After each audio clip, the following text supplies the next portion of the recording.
Hello once again, my friends, and welcome to the Leo and Larry Show. I'm Leo, And I'm Larry.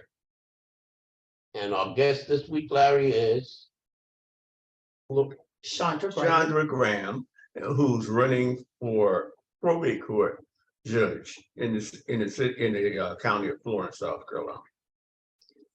great to have you, Miss Graham. Well, thank you both so much. I am glad to be here and thanking you both for the opportunity. Tell us what the probate court actually does. Well, actually, the probate court oversees the distribution of decedents' assets when a person dies. But not only do they oversee the distribution of decedents' assets, probate court also is the office or the court that handles or administers over when a person has a mental illness or when a person needs to be picked up and evaluated. Probate court is the actual court that handles making sure that that get done. The initiation always does start with the actual company mental health.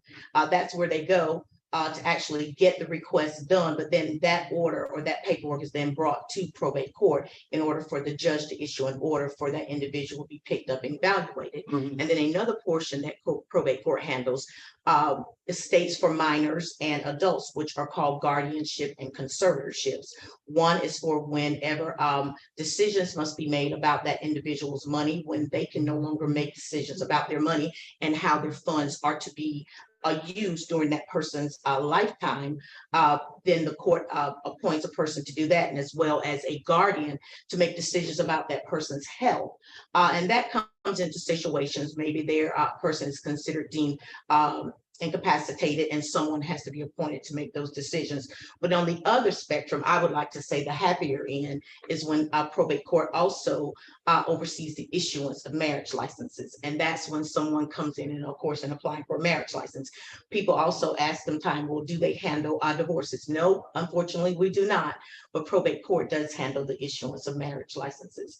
So probate court encompasses a good bit, and at some point in all of our lives, we will need the office of probate court of Florence County or whatever county you find yourself in. Tell us what your experience is and how long have you been with the probate court? Well, I actually went to work for probate court in 2014. I was hired by the former probate judge, Mumford Scott, and in working in probate court, my experiences consist of that once you get in there, and when you begin to understand the intricacies of probate court and you realize how important the knowledge of having that knowledge in the community when it comes to probate court is so vital.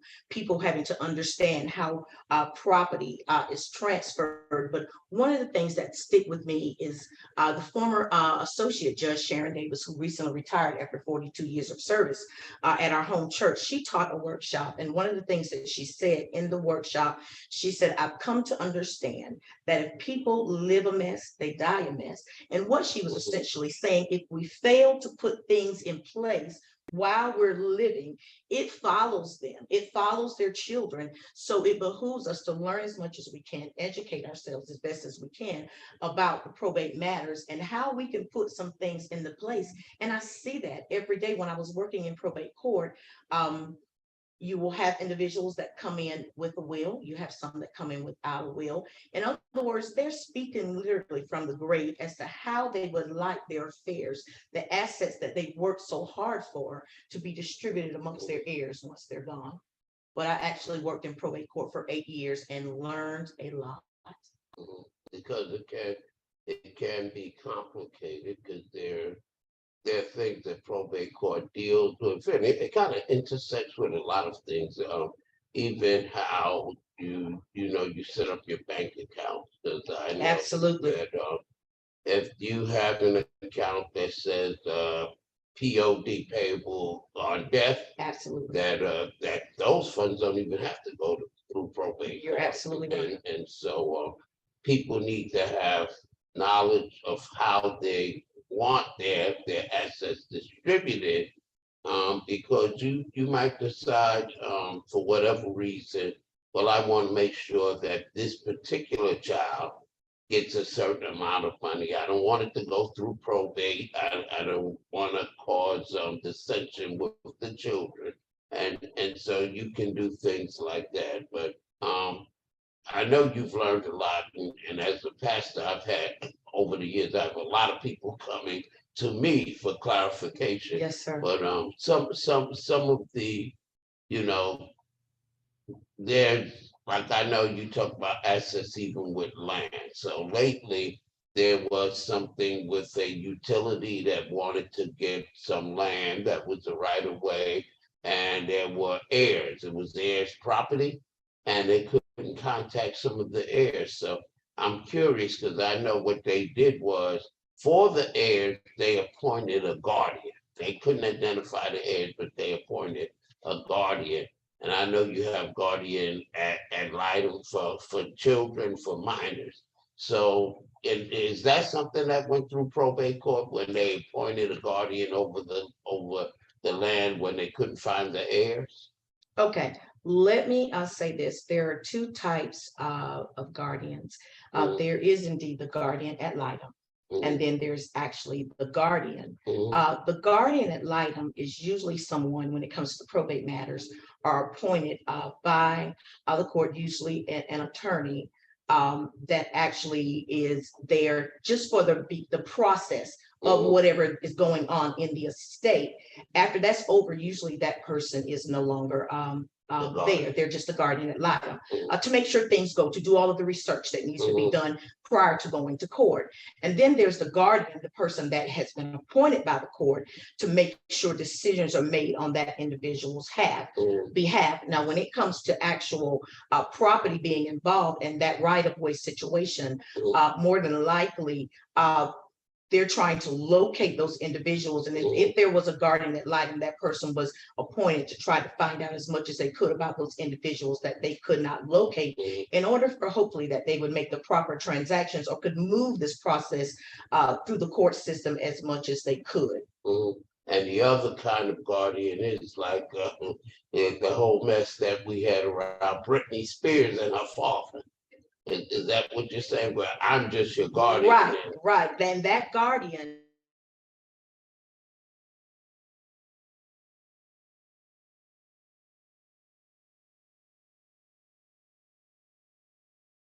has the person may have been deemed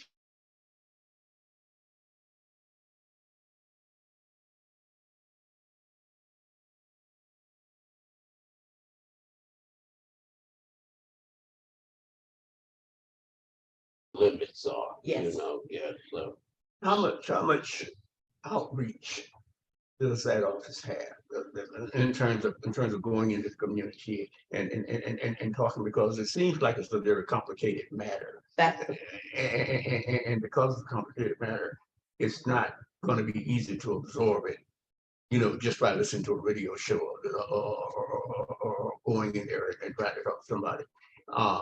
So is there some kind of program where you guys have an outreach where you actually go out into the churches or go out into the community and try to educate the community on who you are, what you do? The court does not do that currently, to my knowledge, and has not in the years that I was there serving in probate court. Would you consider that? That would be something absolutely wonderful, coupling with the churches, making sure there's someone that is capable and able to teach just information about probate court. But let me also say this, and also there are what we call estate planners that do go around in various locations in the community, which is so vital to the community. And what we're finding, even some years ago, we're finding that various different entities have reached out to probate court, and these were particularly churches, wanting someone to come in and to speak on regards as they're teaching estate planning and understanding probate, as well as they brought other attorneys in to talk about wills. So it is vital to the community. The court itself does not go out, but we're hoping to see more and more people become knowledgeable about probate and how probate work, so that they can begin to put some matters into place. You think that's a staffing issue in terms of having the capacity to do those things? I don't think it's a staffing issue. I think that is not one of the directions of probate court is to actually do that. That would have to be something else that would have to be considered and possibly added on, or a community of people coming together to say, hey, this is something vital that the community needs to know. So let's start formatting and coming together in order to put something out in the community as such. But I do say it is a vital need that it be done in the community. One of the things I would like to say also, Reverend Woodbury was talking about just estates in and of themselves. And when there are estate planners, there's two things that are important to know. There are the estate, the probate side, and then there are trusts. Probate is public. Right. Anyone can walk into the court, and there's certain documents, except a few, that are open to the public, whereas trusts are private.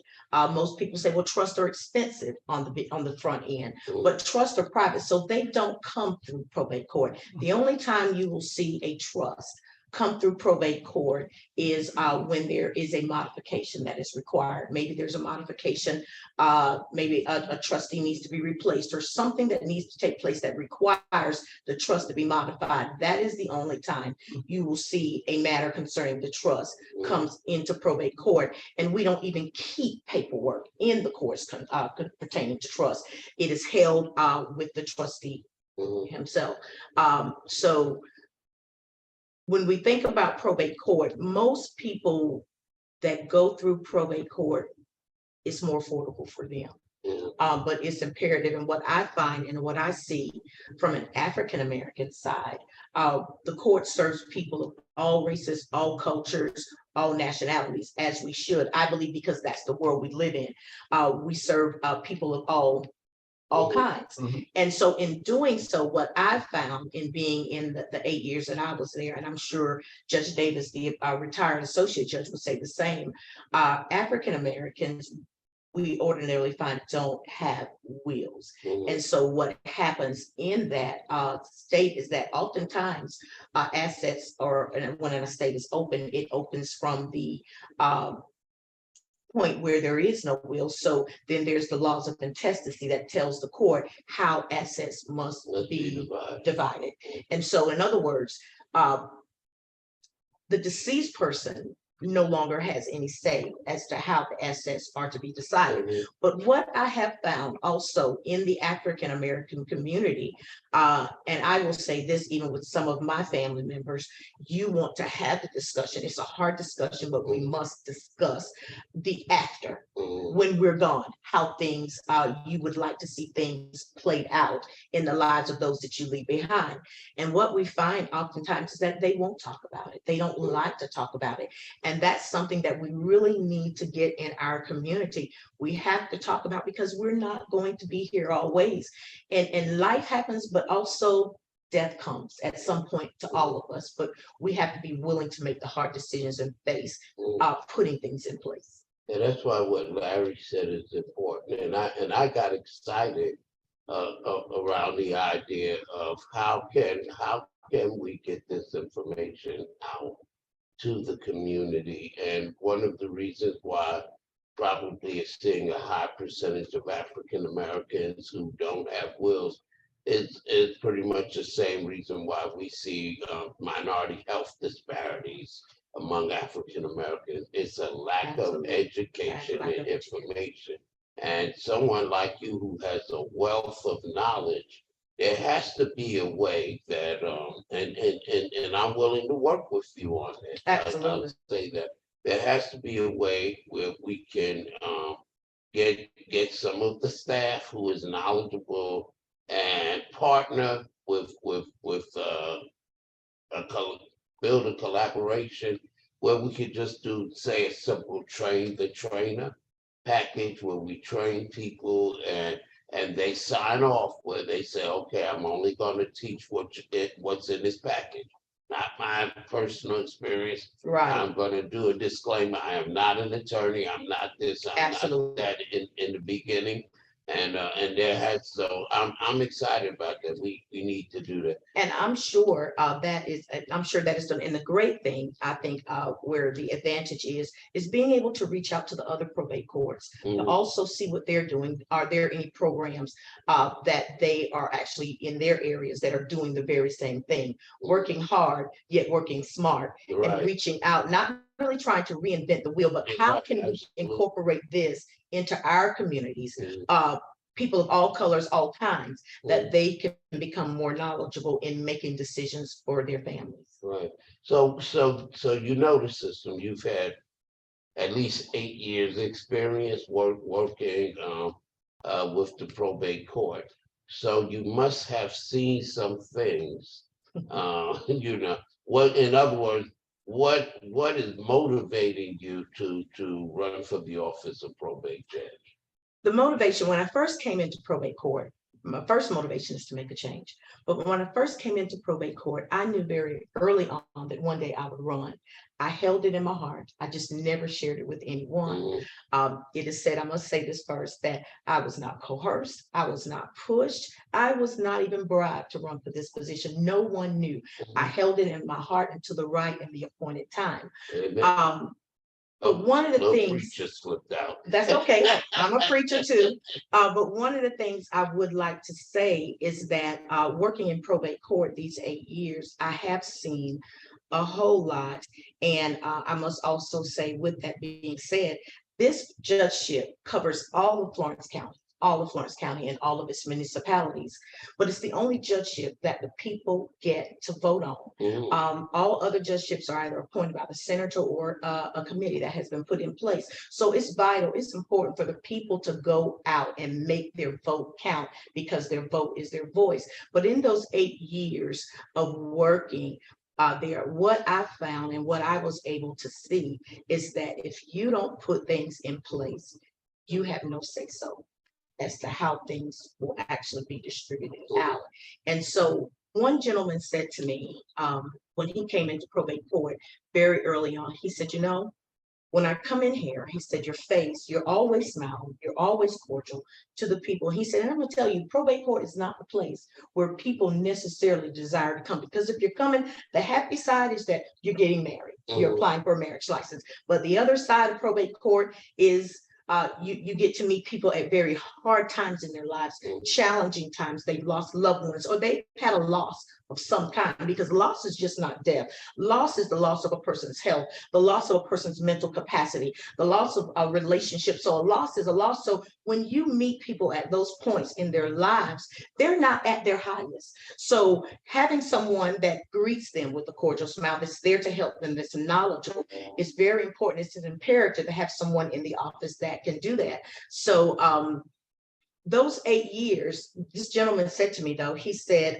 probate court is not the place that one desires to come, but if they must, let it be a memorable and learning experience. Mhm. And that was something that stuck with me my entire time of working in there. So if I'm helping someone, the very first thing that was in my mind, if you're across the desk from me, I'm saying, this is my mother, this is my sister, this is my aunt. And if it's not me, or if it's somebody that I know, I want to make sure they get the best service, but not only the best service, the best attention that they can possibly get while they're there with us. And hopefully when they leave out of these doors and when the process is complete and done, they'll leave out wiser, because you will learn something when you leave out of probate court and that process has been done, because you're walking out and saying, okay, I had to go through this. I had to make these decisions. I had to do this, or I didn't know all of that. So what can I do to change it for the next person coming after me? Mhm.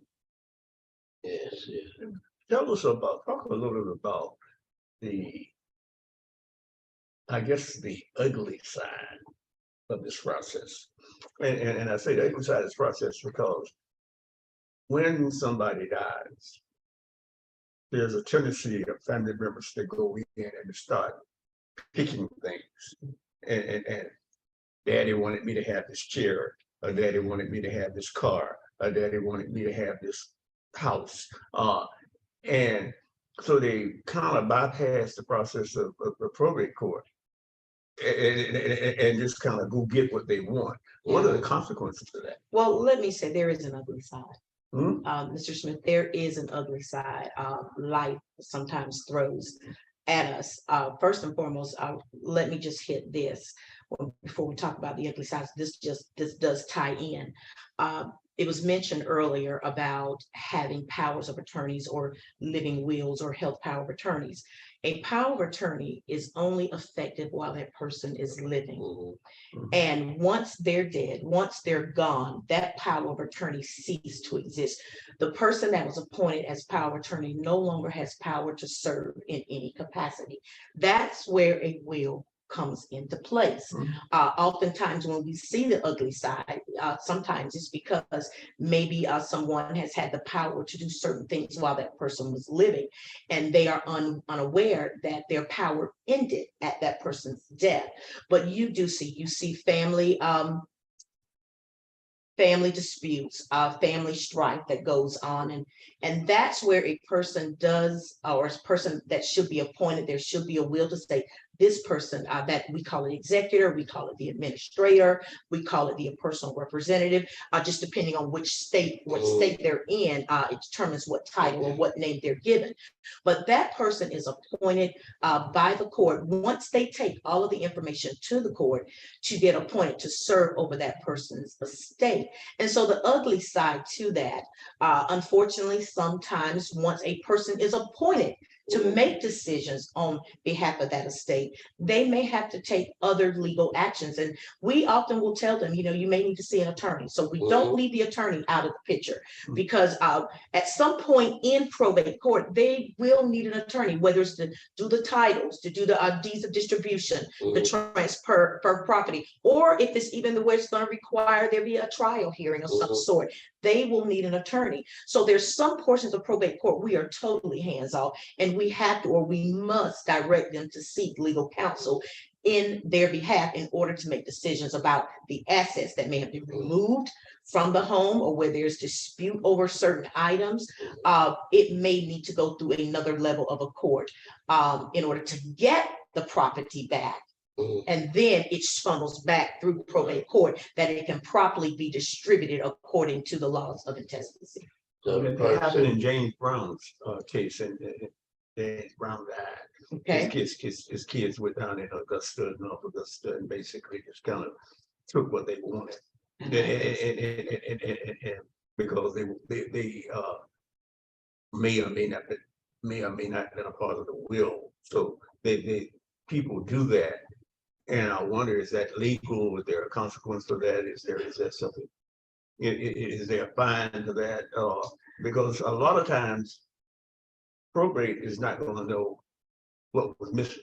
Right. And oftentimes that, I won't say it's totally out of probate scope, Mhm. but you're right. Probate court doesn't know what's missing unless someone has a listing. And oftentimes you will see this done in a will, or the deceased person would have written up all of the items that were in their home prior to. I've seen it where they will have every item listed and who they want to get each item.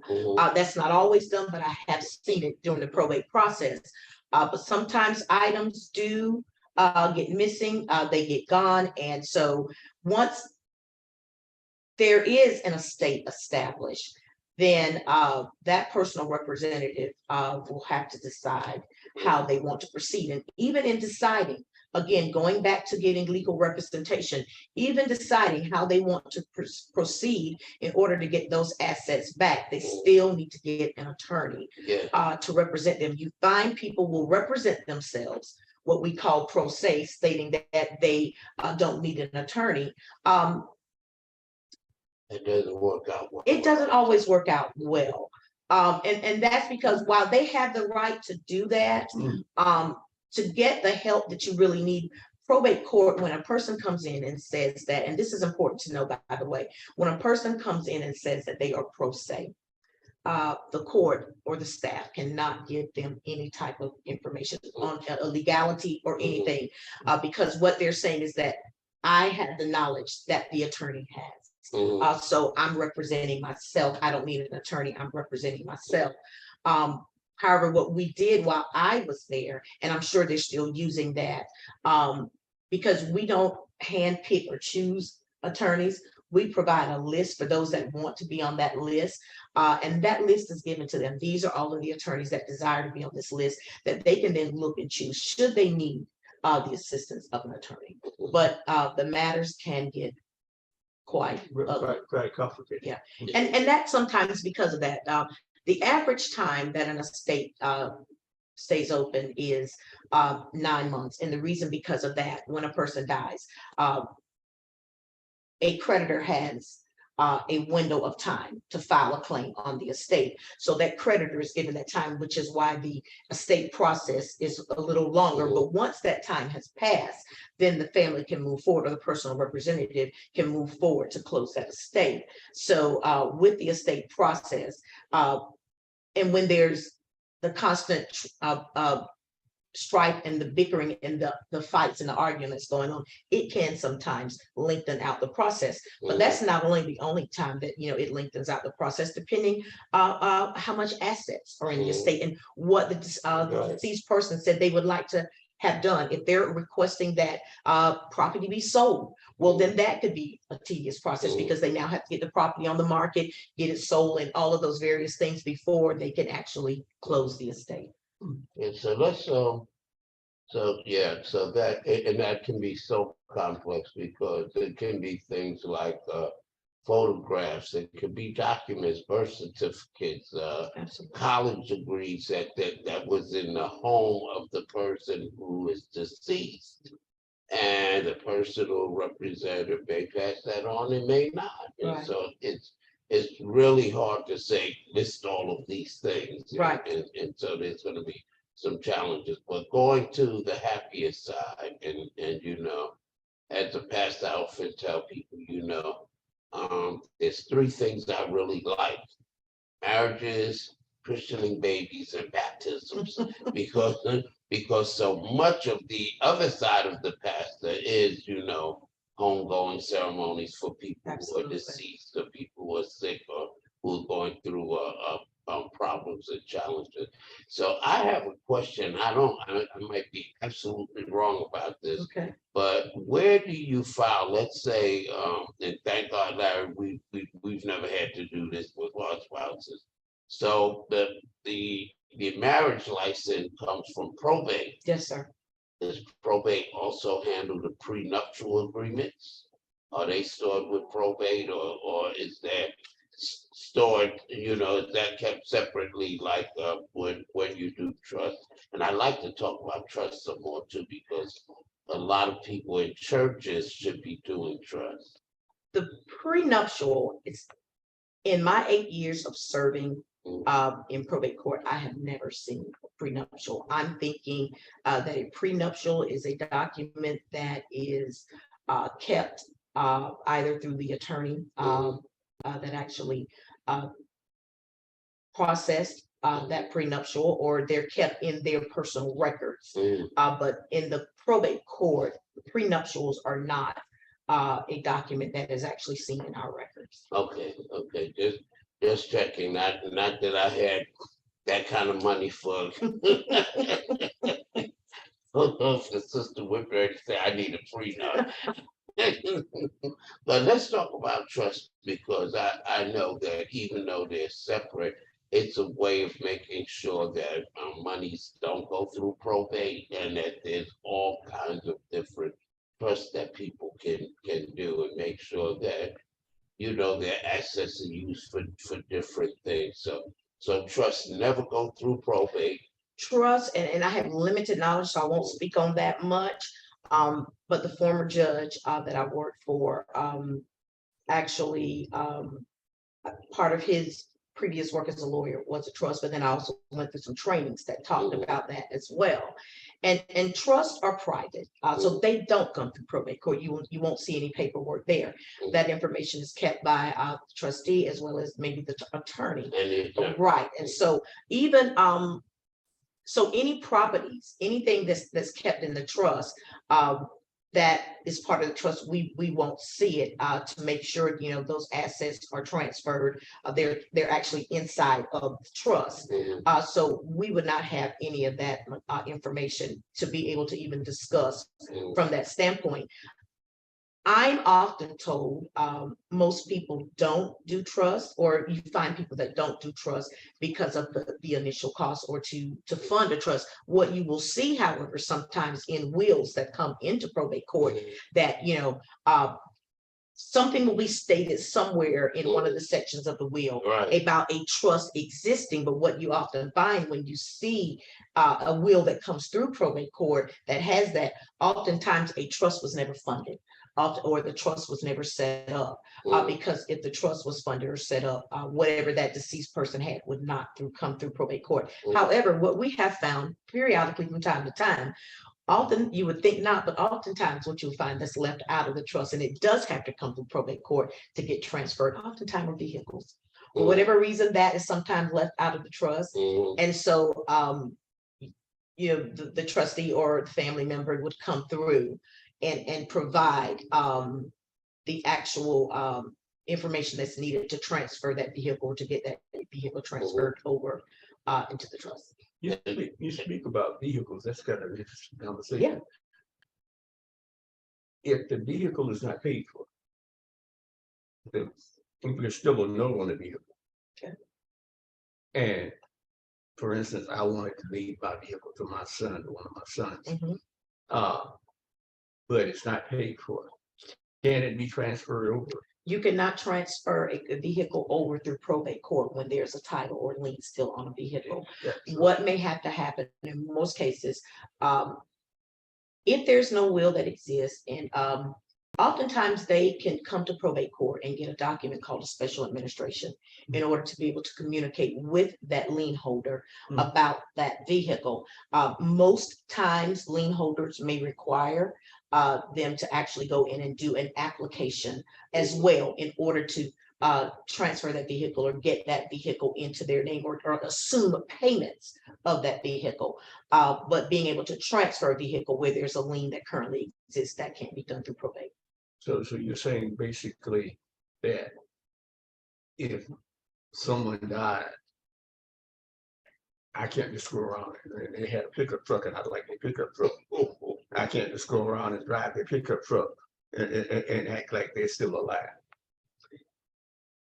Technically, you shouldn't, unless that person, maybe that happens. I'm sure it does. That's why I'm chuckling, because I'm sure it does.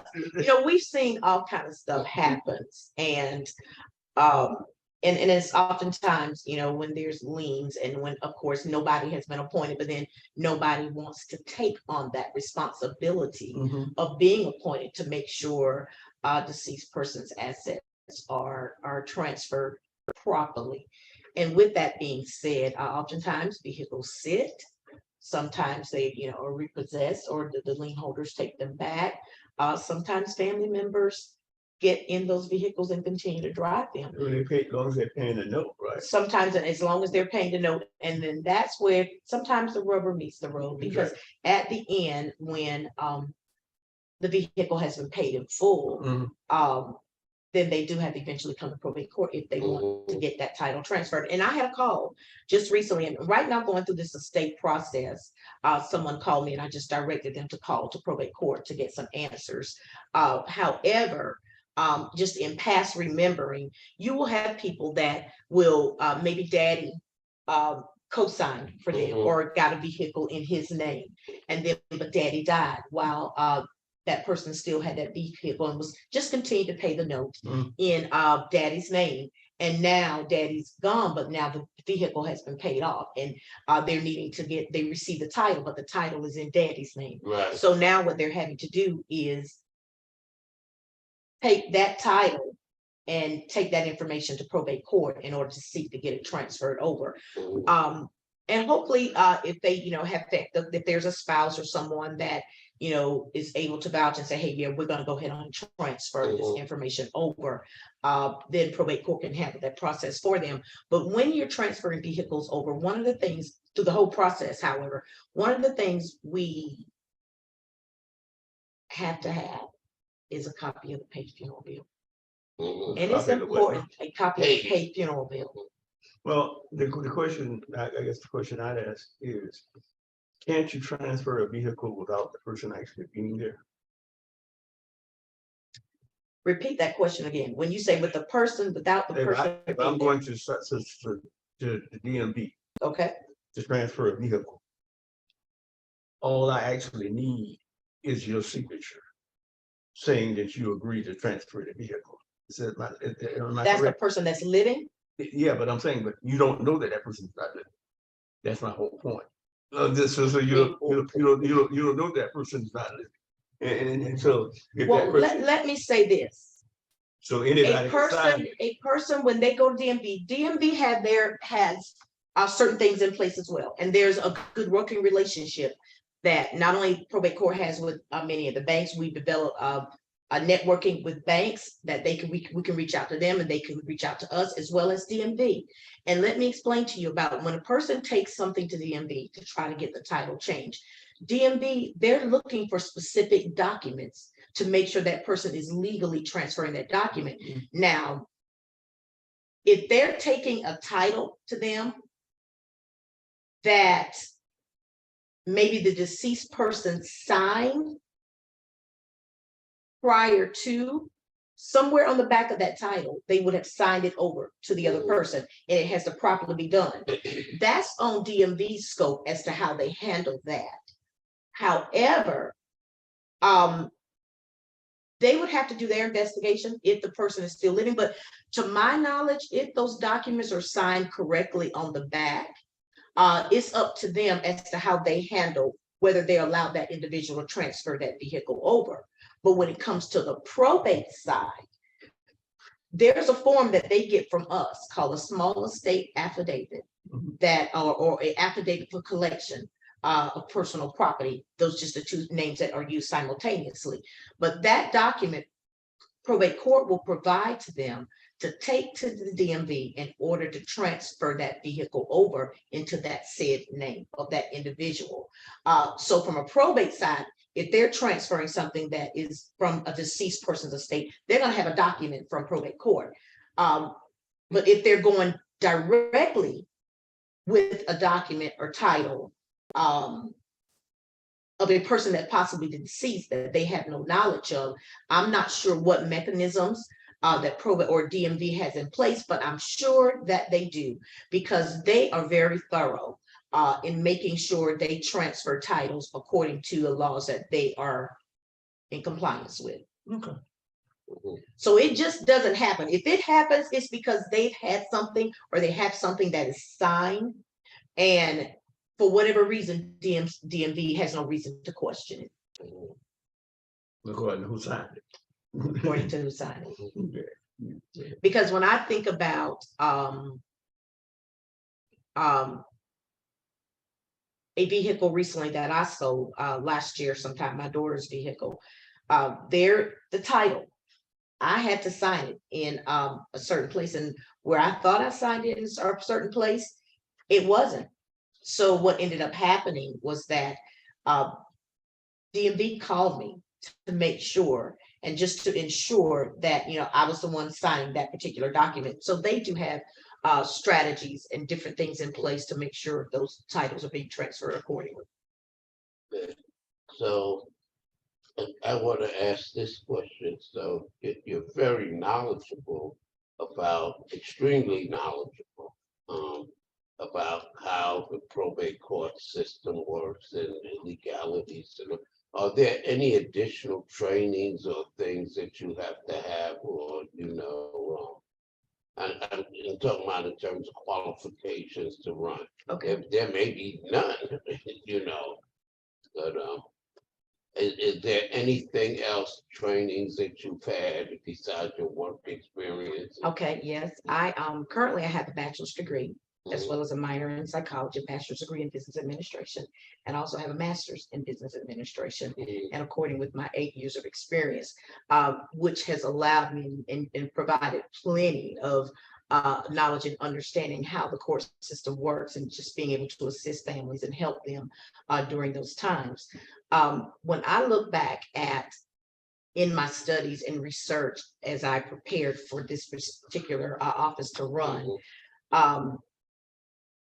a little less than half of the probate judges in the 46 counties do not have a law degree. Mhm. Which it has been said that, you know, I'm not a lawyer. Well, the state doesn't require. South Carolina does not require for me to, have Okay. to be a lawyer to Mhm. run for this position. I believe it's just someone that has that common sense and the willingness to work hard, and in the willingness to work And the hard work experience. and the work experience and the knowledge is, and the willingness to work hard, because probate court is a lot of work. People would come to probate court and would say, oh, well, I didn't realize all of this entailed probate court. And it does. It's a lot of work. And I, on behalf of the people that serve in there and work in there are various different components. There's a person that serves the mental health clerk. That's one individual. There's one that actually does the guardian and conservatorship. That's one individual. Then there are 4 to 5 individuals that serve as caseworkers for the estate administration side. Why? Because administration of state is 85% of what takes place in probate court. It has been downplayed, but that is incorrect. Probate court, when it comes to estate administration, serves at least 85%. Why? Because you have 4 to 5 caseworkers that are just set or assigned to case administration or estate administration. And it's because when you walk in probate court, if you would walk in there today and you would look at the filing system for estate administration, the records date back to 1888. The filing records cover up a little less than half of the area in there, whereas compared to the various other areas. So when we look at the caseworkers that do estate administration, those caseworkers, and I can speak this because I served as a caseworker for 2 years, a caseworker has active files of 300 plus Wow. Per caseworker. per caseworker, Okay. per caseworker. And it's a lot of work. Do I believe they need more caseworkers? Absolutely. In order to be able to serve the constituents at a greater capacity, there's reporting, that monthly reporting that has to be done, in addition to a meeting, face-to-face contact with clients. And I will say, at the height of COVID, when COVID took place, our office did not close. Mm. And as a matter of fact, because of COVID, the work It in did probate more. court, I would say, didn't drop double, it tripled. Mm. While many courts were still on somewhat of a hybrid, we continued to have hearings via teleconference because we knew people were dying, people were losing loved ones, and Mhm. the work could not stop. It continued. So while some areas of probate court were not at their highest or their highest, the administration's side still continued because there were lots of loved ones. There was an abundance or a larger volume of work coming in because of that. And so the administration side for the caseworker, it's a volume of work that it keeps them busy. It keeps them busy. And the probate judge, you're knowledgeable about how things work and legalities, but most, I'll dare to say, most of the work that's done for the probate judge is done with the case workers and those The staff, specialists. yes. Yeah, And the staff. responsibility, it does fall on the probate judge to oversee the administration of the office, as well as, you know, the entire state process. When there's a will, and if the will is not being contested, or there's no matters concerning that with that estate, one of the main responsibilities of the probate judge will be to make sure orders are signed, to push the processes forward, whether it's in estate administration, whether it's a person that has been deemed incompetent, and having to sign those orders, and having hearings to make sure someone is appointed in various capacities.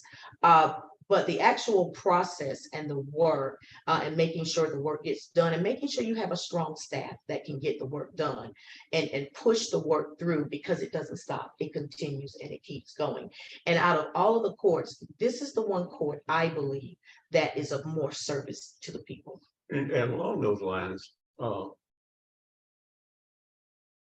you see yourself as being somebody who, if elected to this particular position as probate judge, that would do a lot more community outreach, that would basically go out and be the leader in having conversations with these organizations and with these individuals that need to know exactly what the probate court does and how the probate court does it. Because there seems to be kind of a missing link here in terms of the quality of work that's being done. That I think you'll testify that there's good work being done. The reality of it is that we know so little Yes, sir. about what the probate court is and who the probate, you know, if the probate judge came up and slapped me today, I wouldn't know who he was. You know, so just the familiarity of and becoming familiar with the process. Yes, sir. And I would say as the law will allow, because in judgeship positions, of course, you know, there are certain things that a judge can do and cannot.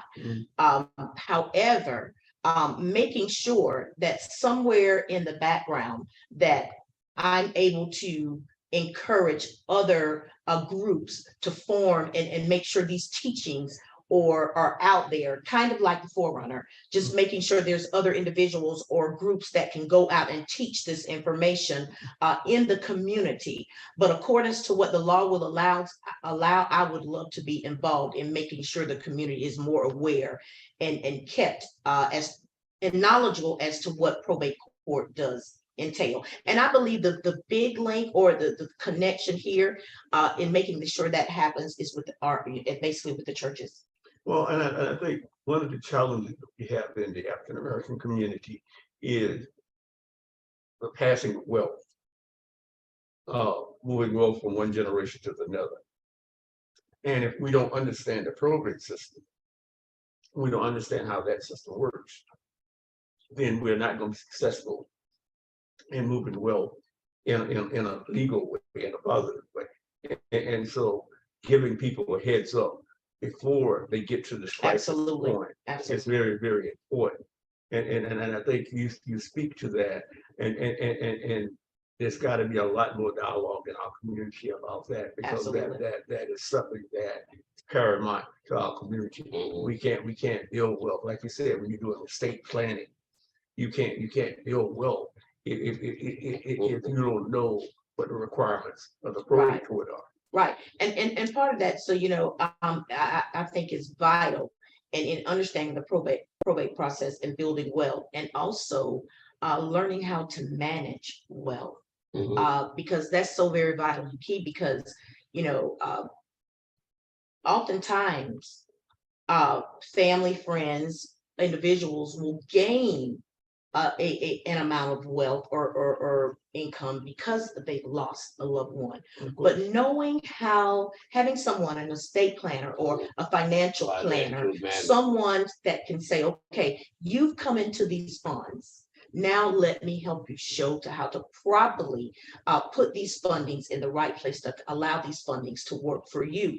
Because if you never had anything, you will quickly go through it. Because you're so excited about having something, to that if you don't have someone to help you or have the knowledge and the mindset enough to know, I need to put some things in place, because we know money can come and go real quick. You know, so I think that's important, not only just for the probate side, but financial management, estate planning, to show that once you come into this wealth, you know, what to do with it, how to properly to make it work for you. And taxes come into play. It does. Taxes come into play.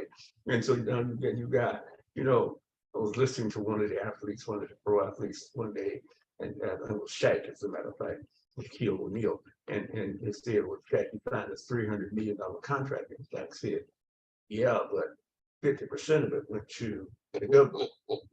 He said that I didn't get. I'm in a 50% tax bracket, so I didn't get $300 million. What I got was more like $150 million, and so people understanding how wealth shifts, and you know, for instance, during COVID, the state government gave out grants to small businesses. Now I was one of the people who received one, and a friend of mine received one, and she called me about a few weeks ago. She said, God, they're charging $9,000, and I was only $25,000. They're charging $9,000 in taxes on these things. Wow. And I'm like, that defeats the purpose, doesn't it? Mhm. Because of the grant, first of all, which you're not supposed to have to pay back. So the reality of it, that piece of purpose, and I didn't get that information. So when I filed my taxes, I didn't get that same information that she got, but I'm sure other people got it as well. And Wow. that becomes the challenge is that, you know, in our community, every penny counts. Mhm. Mhm. And Reverend Woodbury and I talked about this, and we're talking about it before you came in, that we have the challenge of making every penny count. Yes. As we get older and we get wiser, we become more astute at doing that. Oh, yes. But when we were younger, we weren't that astute at doing that. We were like, okay, if I want to go this place, I want to buy this car. If I want to live in this place, we did it. Right. And so just a practical standpoint of sitting people down and have them deal with the reality.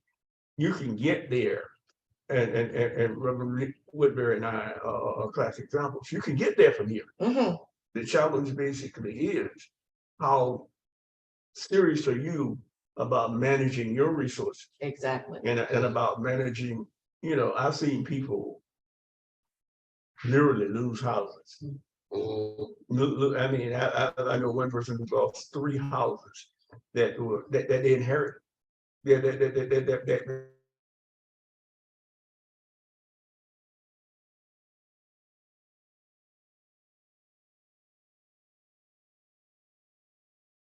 caused baby house.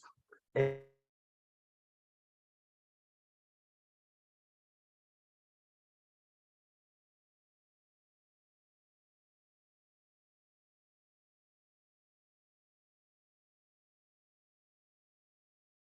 somebody, or whether I give or whether I take out a 23% loan, 40% loan, where there's not going to be any possible way for me to pay that money back.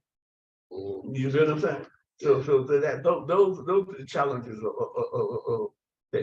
that I know they're not always in the parameters of the probate court, but they're the challenges in our community. Yes. And so tell us in the next couple of minutes what it is that you think you can accomplish as Rory did in terms of what would you do different?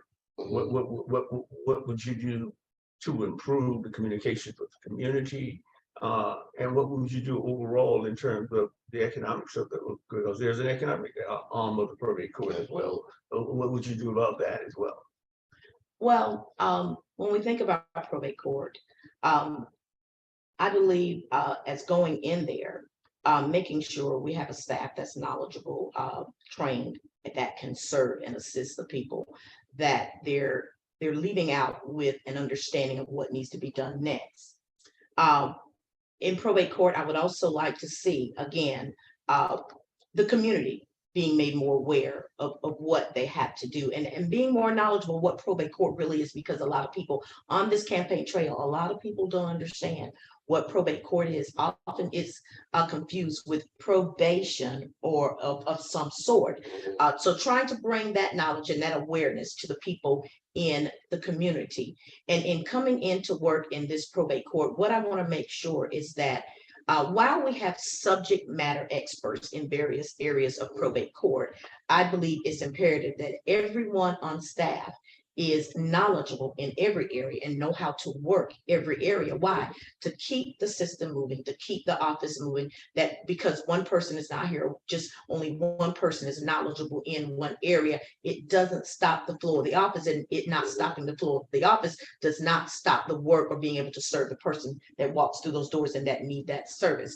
So I do believe that is imperative. And from the economic side, I believe probate court being able to couple with, or the knowledge probate court being able to couple with from the financial aspect and being able to partner in the community with various entities in order to inform people, make people aware of how to put things in place, that we're not ignorant in various areas when it comes to everyday life and the things that have to be done, that we would actually have some knowledge, and if not have the knowledge, know where to go to get the knowledge that we need in order to make the next steps. What would you propose some type of a guide for an average citizen, some type of pamphlet or some type of guide? We certainly, I would, yeah, having some type of pamphlet or guide.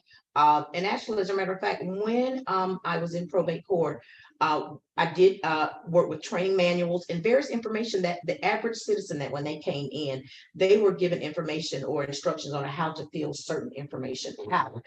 That is helpful, that is knowledgeable to them, because most people that walk in the doors, they don't know how to fill out those forms. And so having that information readily available for them and how to fill that information out.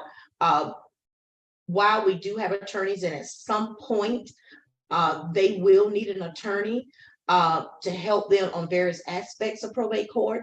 But for the average person that does walk through, there should be something readily available for them to be able to know how to fill this out and to understand probate and why it's important to understand probate and why you may one day need probate.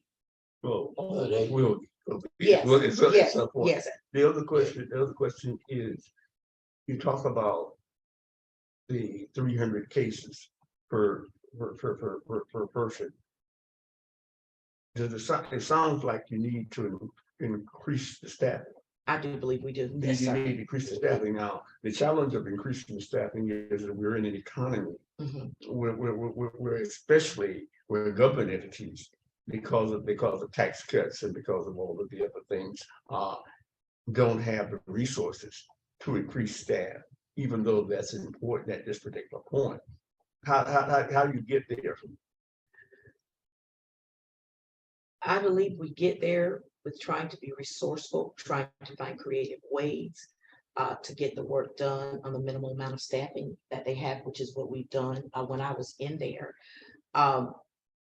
But at some point, you do have to make a request to add additional spots and additional spacings in order to be able to serve the citizenry of Florence County better. And why do I say that? Because when I go back and look at the history of probate court from when I came in there and even records prior,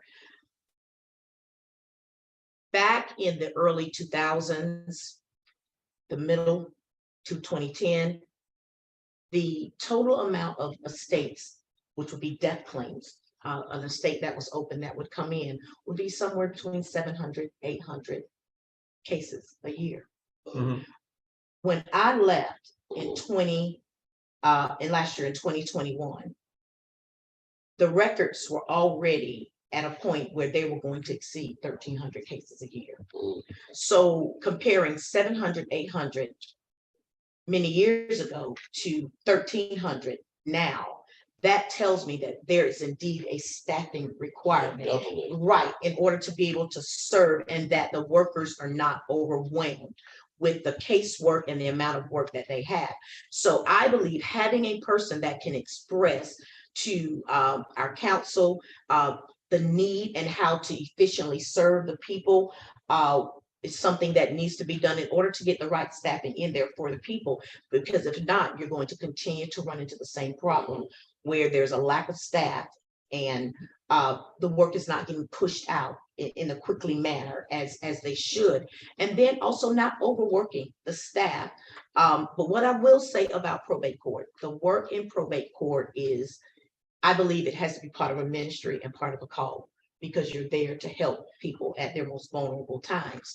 But almost every person that I've ran into that work in probate court, they enjoy the work so that their words are, if they had a chance to come back, they would, even with the pay being as minimal as it is, they would, because there's a sense of satisfaction because they're in a place where they know they are really being helped and they're walking in purpose in order to help those that walk through the doors. Finally, you described the office, not saying that there are files over here and that they're folders. So are you saying to me that they are not online? Yes, and as a matter of fact, they are currently online, but there's still the actual physical files that are there in the court system. While I was working there, that was one of the things that actually happened while I was working in probate court under the leadership of the current judge that's there. It was actually started being implemented with the previous judge, where various different companies came through wanting to actually provide services that the information would be available online, and currently it is online, and that has been a great step forward with probate court. And hopefully as we move forward, we will see other things that will happen with probate court that will make that office more accessible to the public. Like the pamphlet. Yes, absolutely. So great information. Because I know we're getting close to the time to close out, but so I hear you saying that you bring your knowledge, you bring your experience, you see the need for community outreach. We see the need actually to hire more staff and perhaps even to pay them better so that more people are attracted, because that's real. You have to get the best people, you have Absolutely. to pay them well. And so for our audience, I hope that they have picked up that while we may not want to talk about what happens after life, Yes. and it's painful for us to think about that with our loved ones, that it's important that we do estate planning, that we look at doing a will, and that so many people, so many of us, Larry, we work hard, you yourself, we work hard all of our lives. We try to leave something behind. We try to accumulate some assets so we can leave something behind for our children, for our spouses, so that we don't have intergenerational poverty. But a part of doing that and doing that well and ensuring that those things that you work for, that you sweated and worked your fingers to the bones to accumulate, that a part of that and ensuring that last that is passed on, a part of financial management, and it is looking at what happens, but what happens when we pass away. Absolutely. And what we can do to make sure that that decisions aren't just left in the hands of the probate court. Yeah. Okay, so I think, Larry, we're kind of coming through. Tell us who you are again and why you run. Again, thank you so very much for this opportunity. My name is Chandra Graham. I am running for probate court judge of Florence County. This is the only judgeship that you, the citizens of Florence County, get to elect on. This position covers all of Florence County and its municipalities. If you live in Florence, Lake City, Johnsonville, Scranton, Coward, Atlanta, Timmonsville, Pamplico, or Quimby, you will be able to vote on this November 8th election. The polls are open from 7 a.m. to 7 p.m. We ask that you go out and vote because your vote is your voice, and vote Chandra Graham for probate judge of Florence County. I am an individual seeking to serve you. I am with the people, for the people, ready to serve the people, to bring about a change for the people. Give them your contact information if you don't mind. Yes, and you may contact me if you go out on my website. It is grahamforprobatejudge.com. There on my website, you can certainly seek if you would like to volunteer. We have a little over 3 weeks in this election. You can go there to actually sign up and say, hey, I want to help, I want to assist. Also, even if you want to donate, you can also hit one of the donate tabs and give there as well. In this election, we ask that you would share with as many people as possible, because as I stated in the municipalities, most people don't know that they can vote. They're thinking that this election is somewhat like the mayor election. But no, if you live in any of those counties that has already been stated, you can vote. Thank you. And it's been a pleasure, and I gotta admit, a learning experience. And I'm Larry, and he's Leo, and we thank you for your time and for your passion at what you do. Thank you so much. And how can they reach you, Larry? They can reach me at 843-667-1818. That's my office number. They can reach me by email at dsmith 7716@AOL.com, and they can reach me online at scvillage-voices.com. And you can reach me, Reverend Leo Woodbury, by going to info@newalphacdc.com or going to our website, newalphacdc.com, or call me at the church 843 472-0740. Thank you so much. It's Thank been you. wonderful. Thank you. We Organic. enjoyed the experience. Thank you as well. Thank you. You're welcome. Thank you very much.